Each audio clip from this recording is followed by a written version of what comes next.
नमस्कार दोस्तों, मैं अमन आप सभी का स्वागत करता हूं अमोर क्लासेस की एक और मज़ेदार वीडियो में। दोस्तों, इस वीडियो में हम डिस्कस करेंगे पॉलिटी के क्वेश्चंस जो कि आपको आपके आने वाले एग्ज़ाम्स में मदद करेंगे। तो आइए शुरू करते हैं। Question number 1। The President of India can impose national emergency under article 352 that is caused by, यानी भारत के राष्ट्रपति अनुच्छेद 352 के तहत राष्ट्रीय आपातकाल लगा सकते हैं जिसके कारण क्या होते हैं? एक्सटर्नल एग्रेशन यानी बाहरी आक्रमण, वॉर या युद्ध, आर्म्ड रिबेलियन सशस्त्र विद्रोह, या ऑल ऑफ द अबव। दोस्तों, जो इसका सही आंसर हो जाएगा वो हो जाएगा ऑल ऑफ द अबव। तो आइए इससे कुछ फैक्ट्स जानते हैं। दोस्तों, इंडिया में अब तक टोटल 3 बार नेशनल इमरजेंसी लगी है। एक पहली लगी थी 1962 से लेके 1968 तक, दूसरी लगी थी 1971 से लेके 1977 तक, और तीसरी लगी थी 1975 से लेके 1977 तक। दोस्तों, आप इसमें देख रहे होंगे कि 1971 से लेके 1977 तक और ये तीसरी 1975 से लेके 1977 तक, कि ये एक टाइम में 2 बार इमरजेंसी कैसे लग गई। तो जो इसका आंसर है वो है कि ये जो 2 इमरजेंसी हैं इनका जो जिस वजह से लगाई गई थी वो था एक्सटर्नल एग्रेशन। और जो ये तीसरी है 1975 से लेके 1977 तक, यानी 1975 से लेके 1977 तक, जो ये इमरजेंसी लगाई थी ये लगाई थी इंटरनल डिस्टरबेंस के तहत।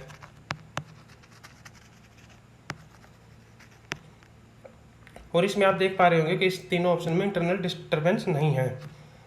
तो इसकी वजह क्या है? इसकी वजह है कि जब ये इमरजेंसी लगाई गई थी, ये 1975 से लेके 1977 वाली, तो इस इमरजेंसी के बाद जो दूसरी सरकार आई थी उन्होंने ये कुछ चेंजेस कर दिए थे इमरजेंसी लगाने में।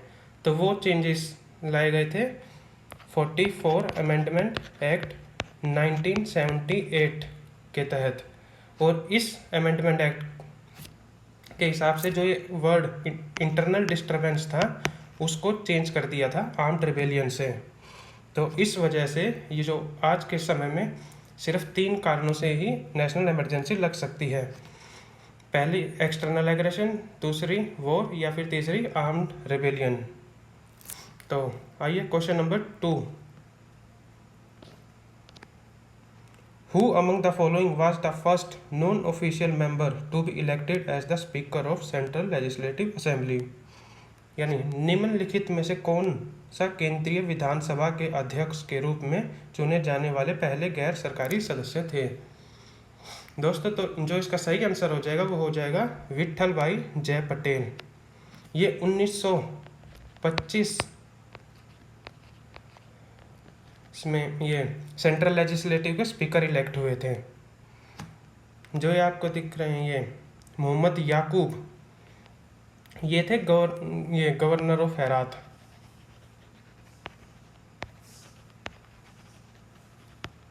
ये 1863 के समय ये हेरात पड़ता अफगानिस्तान के आसपास। तो जो ये ज़्यादा इतना इम्पोर्टेंट है नहीं। और जो ये हैं जीवी मावलंकर,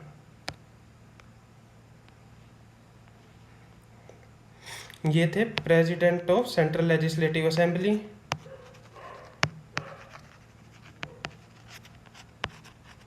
फिर ये बाद में स्पीकर ऑफ कॉन्स्टिट्यूएंट असेंबली हुए, और फिर उसके बाद ये फर्स्ट स्पीकर ऑफ लोकसभा हुए। ठीक है।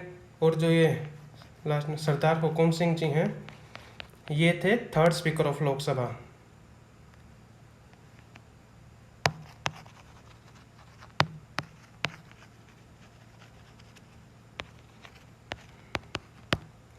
और ये बाद में फिर गवर्नर ऑफ राजस्थान भी रहे थे। दोस्तों, जो इनमें से इम्पोर्टेंट हैं वो तो सिर्फ 2 ही हैं, एक विट्ठल भाई जय पटेल जी और दूसरा GV मावलंकर जी, और ये भी इस वजह से है कि ये भारत के पहले लोकसभा अध्यक्ष थे। तो आइए क्वेश्चन नंबर 3 पे चलते हैं। A member giving notice of a resolution for removal of speaker Lok Sabha should be address to, यानी लोकसभा अध्यक्ष को हटाने के प्रस्ताव की सूचना देने वाले सदस्य को संबोधित किया जाना चाहिए। यानी जो हम रेजोल्यूशन देते हैं लोकसभा स्पीकर को हटाने के लिए, तो वो किसे एड्रेस किया जाएगा? डिप्टी स्पीकर को, सेक्रेटरी जनरल को, प्राइम मिनिस्टर को, या फिर प्रेसिडेंट को? दोस्तों जो इसका सही आंसर हो जाएगा वो हो जाएगा ये सेक्रेटरी जनरल को। तो question number 4, who was the President of constituent assembly, यानी इन संविधान सभा के अध्यक्ष कौन थे? जो इसका सही आंसर हो जाएगा वो हो जाएगा ऑप्शन बी, राजेंद्र प्रसाद। दोस्तों जो कॉन्स्टिट्यूएंट असेंबली है ये बनाई गई थी अंग्रेजों के द्वारा कैबिनेट मिशन प्लान के तहत।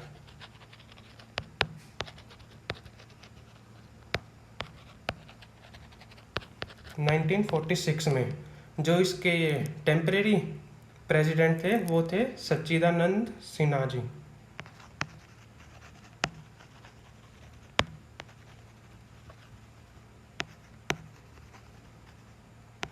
और इसके जो कॉन्स्टिट्यूएंट असेंबली के टोटल सदस्य थे वो थे 389। तो आइए नेक्स्ट क्वेश्चन की ओर चलते हैं। Question 5, which of the following article of constitution provides for equal opportunities for all citizens in public employment, यानी संविधान के निम्नलिखित में से कौन सा अनुच्छेद सार्वजनिक रोजगार में सभी नागरिकों के लिए समान अवसर प्रदान करता है? तो जो इसका सही आंसर हो जाएगा वो हो जाएगा आर्टिकल 16।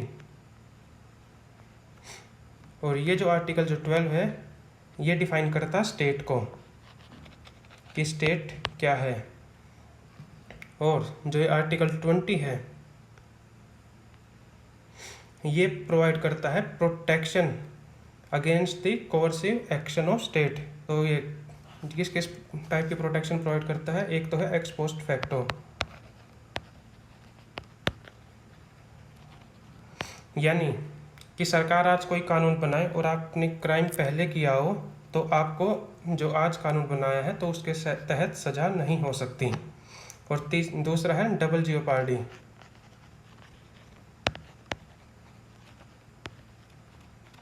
यानी आपको अगर आपने एक क्राइम किया है तो उसकी आपको 2 बार सज़ा नहीं मिल सकती, एक क्राइम के लिए सिर्फ एक ही सज़ा मिलेगी। और जो तीसरा है वो है self incriminating evidence,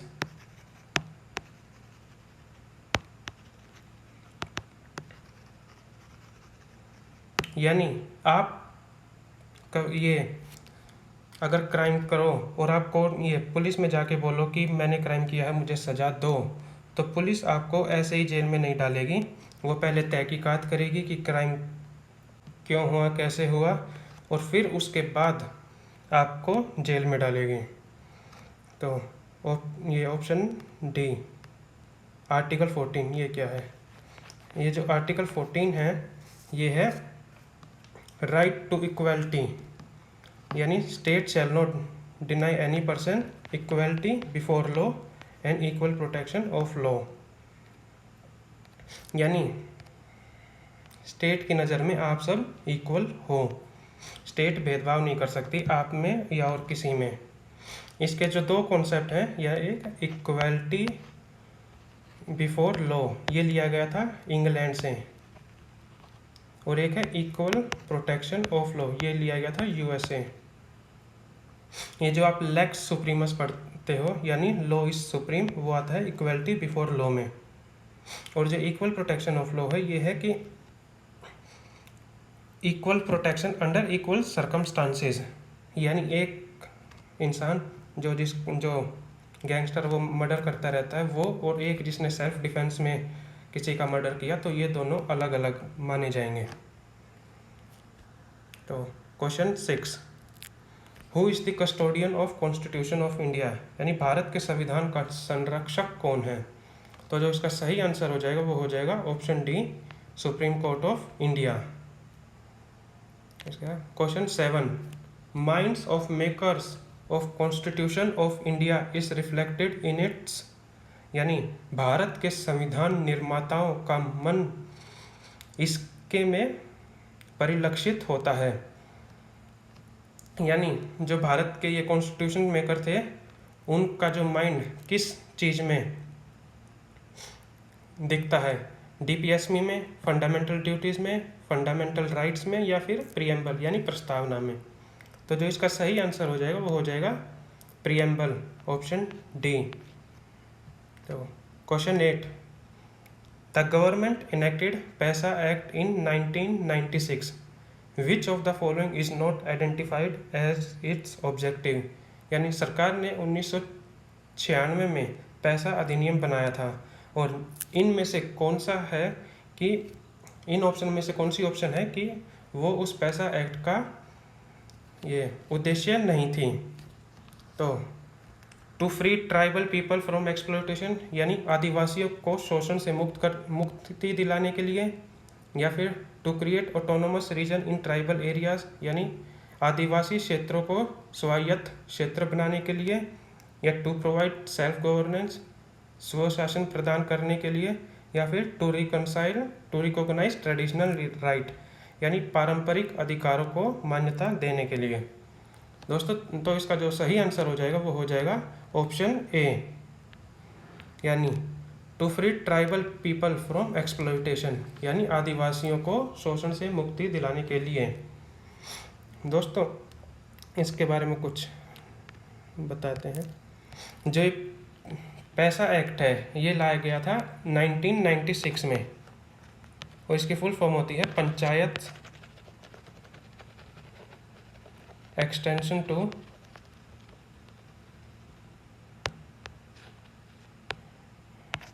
schedule area act. ये जैसे कि ये 1992 में 73rd अमेंडमेंट आया था पंचायत के लिए, तो उसी की अच्छाइयों को देखते लिए सरकार ने फैसला लिया कि जो शेड्यूल एरिया हैं उनमें भी पंचायत का सिस्टम देना चाहिए, तो इसलिए सरकार ने ये पैसा एक्ट लाया था। Question 9, who was the head of committee on provincial constitution, यानी प्रांतीय संविधान समिति के प्रमुख कौन थे। जवाहरलाल नेहरू जी थे, सरदार पटेल जी थे, या BR अम्बेडकर जी थे, या फिर ये राजेंद्र प्रसाद जी थे। दोस्तों जो इसका सही आंसर हो जाएगा वो हो जाएगा ऑप्शन बी, सरदार पटेल। दोस्तों जो ये जवाहरलाल नेहरू जी थे ये थे यूनियन पावर कमेटी के हेड, ये special committee to examine draft constitution,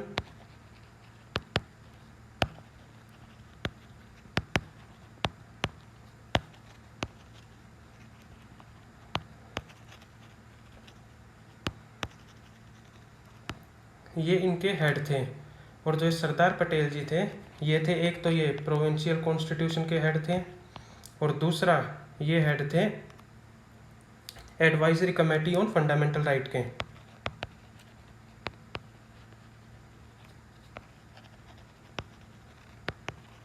advisory committee on fundamental right. दोस्तों जो BR अम्बेडकर जी थे ये हेड थे ये ड्राफ्टिंग कमेटी के।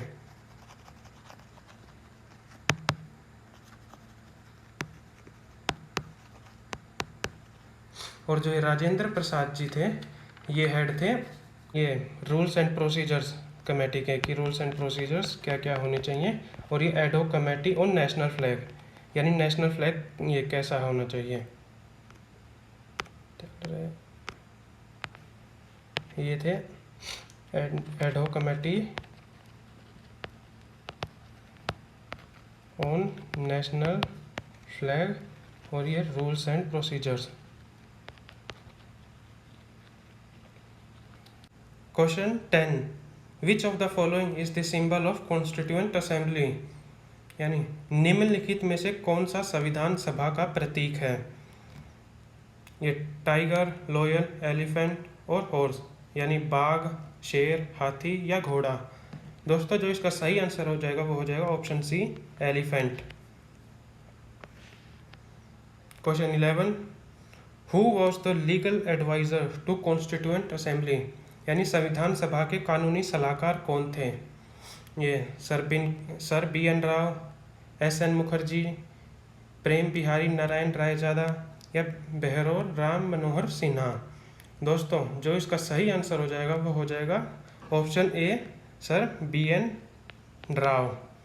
जो ये एस एन मुखर्जी थे ये थे chief draftsman of the constituent assembly, draftsman. और जो प्रेम बिहारी नारायण रायजादा हैं ये calligrapher of the Indian constitution.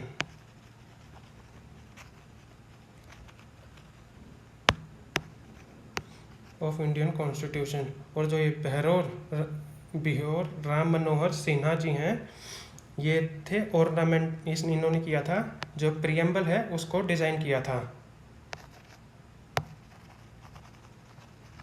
Preamble design. तो दोस्तों नेक्स्ट क्वेश्चन की ओर चलते हैं। Question 12, who was the legal adviser to constituent assembly, ये सेम क्वेश्चन हो गया। Question 13, who is the first law officer of government, यानी सरकार का पहला कानून अधिकारी कौन है। तो चीफ जस्टिस ऑफ इंडिया है, लॉ मिनिस्टर ऑफ इंडिया है, या अटॉर्नी जनरल है, या सॉलिसिटर जनरल है। दोस्तों जो इसका सही आंसर हो जाएगा वो हो जाएगा option C, attorney general of India. ये आते हैं आर्टिकल 76 के अंडर और इन्हें अपॉइंट करते हैं प्रेसिडेंट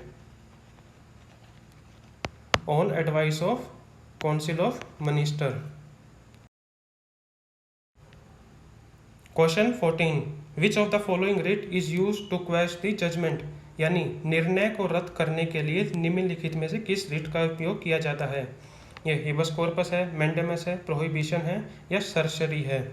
दोस्तों जो इसका सही आंसर हो जाएगा वो हो जाएगा ऑप्शन डी, सरसरी।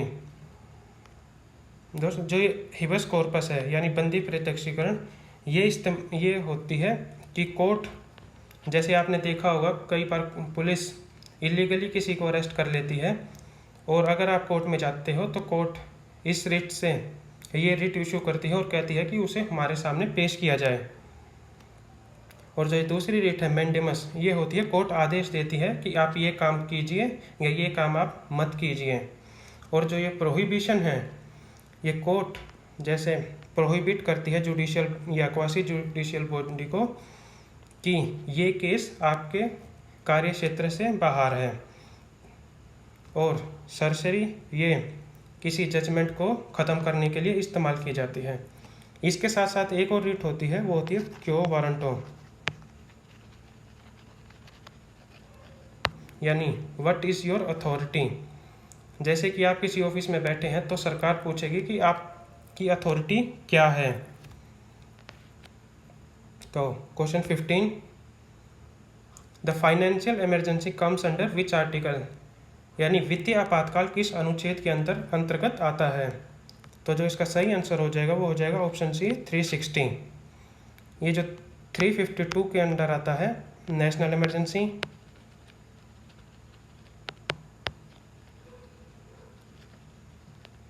ये 356 के अंदर आता है प्रेसिडेंट रूल,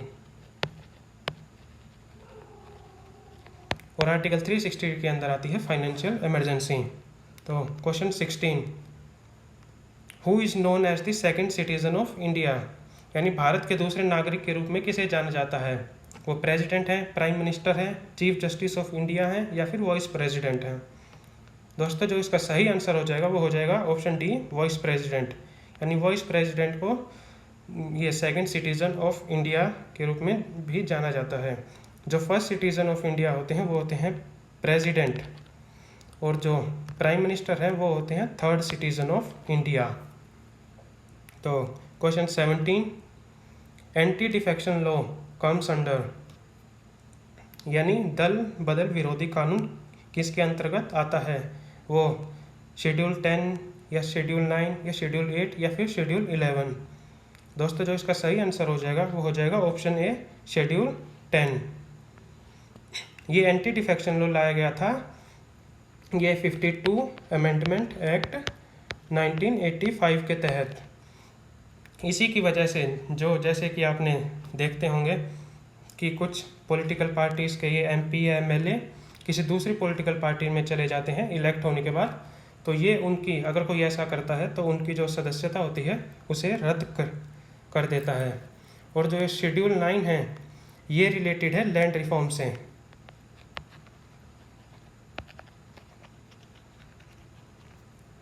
और जो शेड्यूल 8 है इसके अंतर्गत आती हैं ये भारत की ऑफिशियल लैंग्वेज, जो 22 ऑफिशियल लैंग्वेज हैं वो शेड्यूल 8 के अंतर्गत हैं। और जो शेड्यूल 11 है ये लाया गया था 73 अमेंडमेंट एक्ट 1992 के तहत, यानी ये पंचायत से रिलेटेड है ये शेड्यूल 11। तो अब है question 18। The President of India is elected through, यानी भारत के राष्ट्रपति का चुनाव किस पद्धति से किया जाता है? कि वो first past the vote system या प्रोपोर्शनल रिप्रेजेंटेशन सिस्टम या टू बैलेट सिस्टम या सिंगल ट्रांसफरेबल वोट सिस्टम। दोस्तों जो इसका सही आंसर हो जाएगा वो हो जाएगा option D, single transferable vote system. दोस्तों जो ये प्रेसिडेंट है, जैसे इस साल अभी नए प्रेसिडेंट इलेक्ट हुई हैं द्रौपदी मुर्मू जी, तो अब एग्ज़ाम हो गए उनके लिए प्रेसिडेंट का टॉपिक इम्पोर्टेंट बन जाता है। तो प्रेसिडेंट के जो पूरा टॉपिक है उसे ध्यान से तैयार कर लीजिएगा। तो आइए, ये जो first past the vote system में ये होता है, जैसे कि ये इंडिया में जो और इलेक्शन होते हैं एमपी एमएलए वगैरह के, तो वो first past the vote system के तहत होते हैं। और जो प्रोपोर्शनल रिप्रेजेंटेशन सिस्टम है ये इस्तेमाल होता है इजराइल जैसे देशों में। इसमें होता क्या है कि पूरे देश को एक कॉन्स्टिट्यूएंट असेंबली में बना दिया जाता है और फिर सभी लोग वोट करते हैं उस एक जो इनके प्रेसिडेंट या प्राइम मिनिस्टर होते हैं उनके लिए। और जो टू बैलेट सिस्टम है ये इस्तेमाल किया जाता है रशिया और फ्रांस जैसे देशों में। इसके तहत ये जो भी वहाँ के ये प्रेसिडेंट बनते हैं उन्हें मिनिमम 50% वोट पास करने पड़ते हैं, कि अगर किसी के पास 50% वोट आ गए तो वो इलेक्ट हो जाएगा, अगर नहीं आए किसी के भी पास तो फिर एक और राउंड कराया जाएगा। तो next question 19। By which amendment president is make oblige to give assent to constitution amendment bill, यानी किस संशोधन के द्वारा राष्ट्रपति को संविधान संशोधन विधेयक को स्वीकृति देने के लिए बाध्य किया गया था? दोस्तों जो इसका सही आंसर हो जाएगा वो हो जाएगा 24 अमेंडमेंट एक्ट के तहत।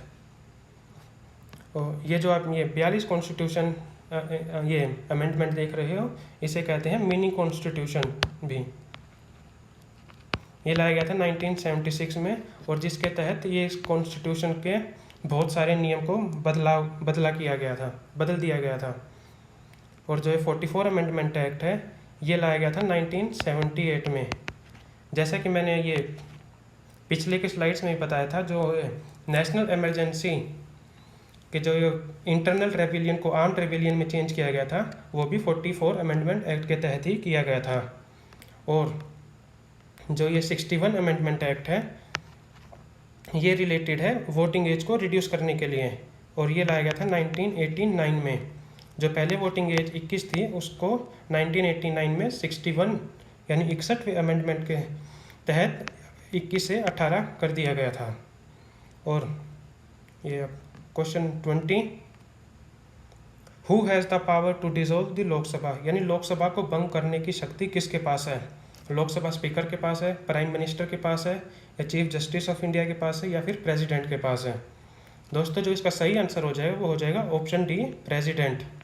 लेकिन प्रेसिडेंट ये लोकसभा को भंग तभी कर सकता है जब प्राइम मिनिस्टर उन्हें बोले, यानी कि जो एक्चुअल में देखा जाए तो वो है प्राइम मिनिस्टर के पास। लेकिन हमारे एग्ज़ाम्स के लिए जो इसका सही आंसर हो जाएगा वो हो जाएगा ऑप्शन डी, प्रेसिडेंट। तो दोस्तों आज की वीडियो में बस इतना ही। अगर आपको ये वीडियो पसंद आई हो तो लाइक कीजिएगा, शेयर कीजिएगा और चैनल को सब्सक्राइब कीजिएगा ऐसे ही और वीडियोस देखने के लिए। धन्यवाद। जय हिंद, जय भारत।